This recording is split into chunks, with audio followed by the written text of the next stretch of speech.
This right here, this just saved my life. This just saved my life. And not because I had only one in my vehicle, but because I had two.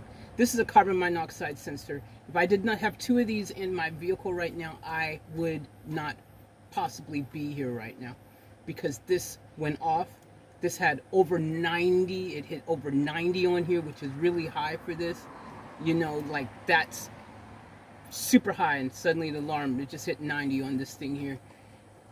The front one that I have on the front side panel didn't go off. It said 0. Now I have my back curtain closed, and maybe that kept whatever gases and carbon monoxide buildup, whatever was happening in the back, from reaching the front. But I thought that having that front one over there on the side pillar, which is at a good position to reach both areas, I thought that would be enough, and it wasn't.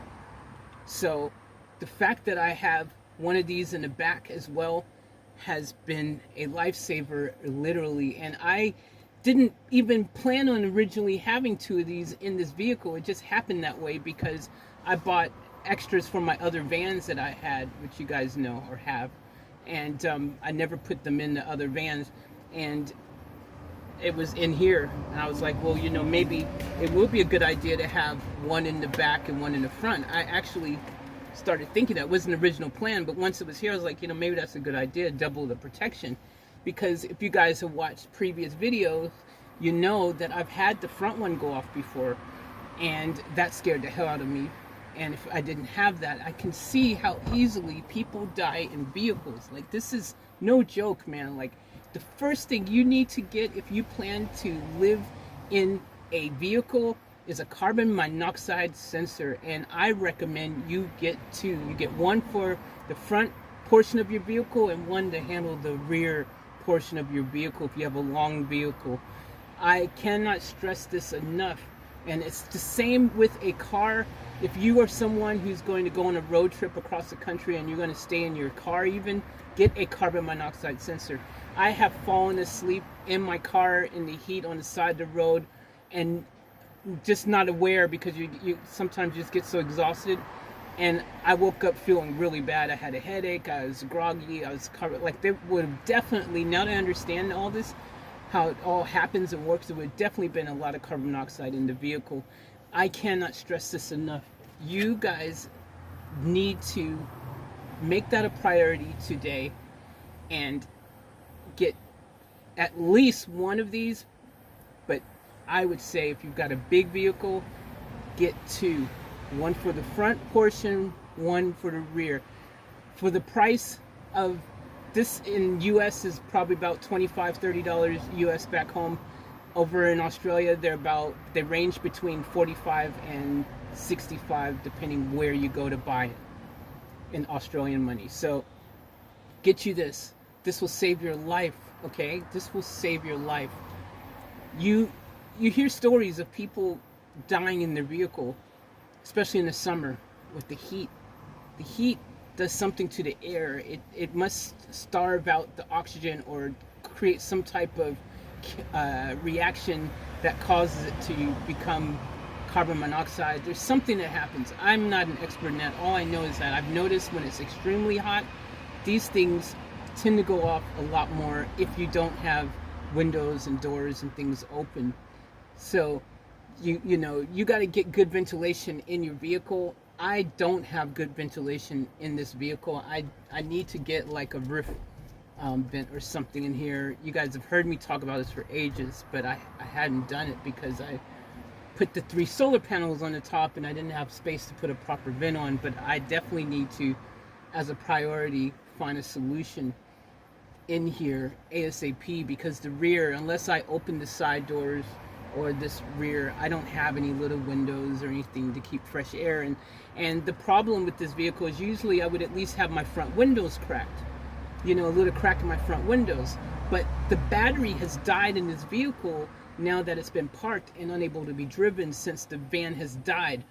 Ever since that's happened, now that I can't drive it because of the freaking fire or whatever has happened to it, which I still don't know to this day what's happened, I can't even turn the power on. So I can't cracking open my windows or anything at all right now.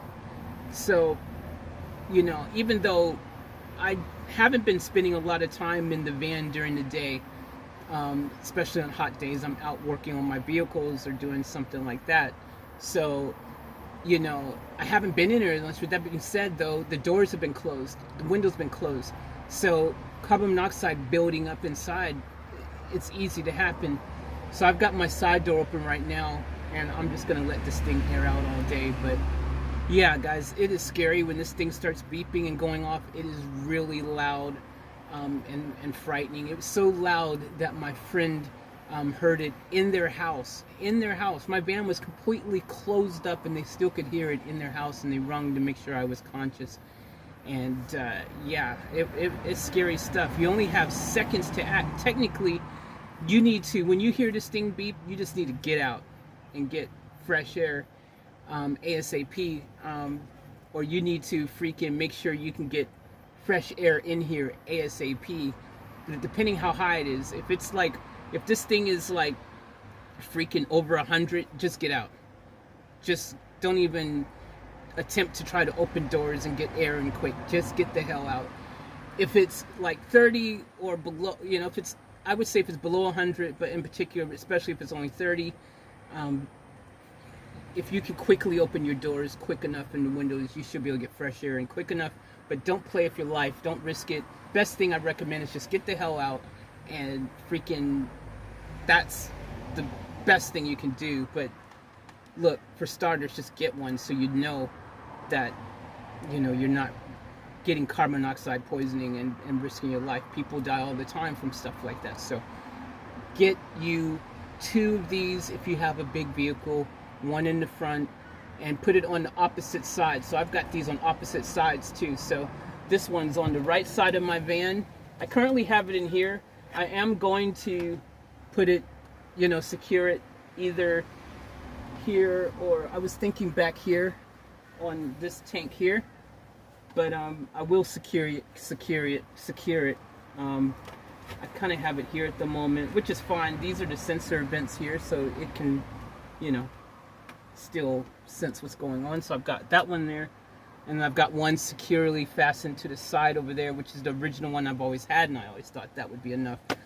Yeah, not enough, guys. Not enough. Not good enough whatsoever. So yeah, I just wanted to bring awareness to this again, and this time it's on another level, because like I said, if I didn't have this one, the front one was saying 0, so I wouldn't have thought nothing of it. I wouldn't have heard any beeping. I wouldn't have looked, even if I looked at it, it would have said 0. I wouldn't have thought everything's fine. Meanwhile, the back of this thing had tons of carbon monoxide built up. So anyways, guys, that was frightening. That was really frightening. I hope this helps someone out there. I hope this helps anyone who's intending to stay and spend a bit of time in your vehicle. Keep your windows cracked. If you don't have a carbon monoxide sensor, make sure you always keep your windows cracked. Keep a flow of ventilation coming in. If you have a big vehicle, though, having just your front windows cracked, and if you don't have anything open in the back, it still might not be enough. So it's very important that you have good air ventilation in your vehicle.